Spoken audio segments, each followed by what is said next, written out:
कान्ताय कल्याणनिधये निधयेऽर्तिनाम् श्रीवेङ्कटनिवासाय श्रीनिवासाय मङ्गलम्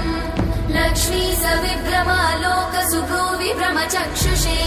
चक्षुषे सर्वलोकानां वेङ्कटेशाय मङ्गलम् श्रीवेङ्कटाद्रिशृङ्गाग्रमङ्गलाभरणाङ्गये मङ्गलानां निवासाय श्रीनिवासाय मङ्गलम् सर्वावयव सौन्दर्य सम्पदा सर्वचेतसां